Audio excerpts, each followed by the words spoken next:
আসসালামু আলাইকুম ওরহমতুল্লাহি ওবরাকাতুহ।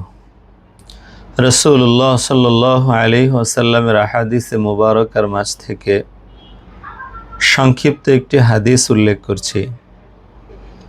রাসূলুল্লাহ সাল্লাল্লাহু আলাইহি ওয়াসাল্লাম বলেন, লাকাদ রাআইতু রাজুলান ইয়াতাকাল্লাবু ফিল জান্নাতি ফি শাজারাতিন কাতাআহা মিন যাহরি তারিক কানাত তুযিল মুসলিমিন।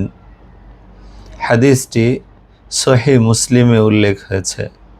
রাসূলুল্লাহ সাল্লাল্লাহু আলাইহি ওয়াসাল্লাম বলেন, আমি এক ব্যক্তিকে জান্নাতে দেখলাম, জান্নাতি গাছে জান্নাতের নাজ নেয়ামত উপভোগ করছে। ওই গাছ, যেই গাছটি মুসলমানদের কষ্ট হওয়ার কারণে রাস্তার মাঝ থেকে কেটে সরিয়ে দিয়েছিল। সুবহানাল্লাহ। সামান্য একটু কাজ করেছে। রাস্তার উপরে একটি গাছ থাকার কারণে সাধারণ মুসলমানের কষ্ট হচ্ছে। ওই মানুষটি শুধু গাছটা কেটে সরিয়ে দিয়েছে মুসলমানের যেন কষ্ট না হয়।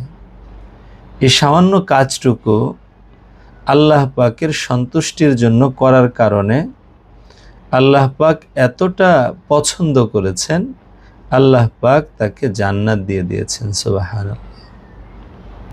আল্লাহ রব্বুল আলামিন ছোট থেকে ছোট কাজ আল্লাহ পাকের সন্তুষ্টির জন্য আমাদের সকলকে করার তৌফিক দান করেন।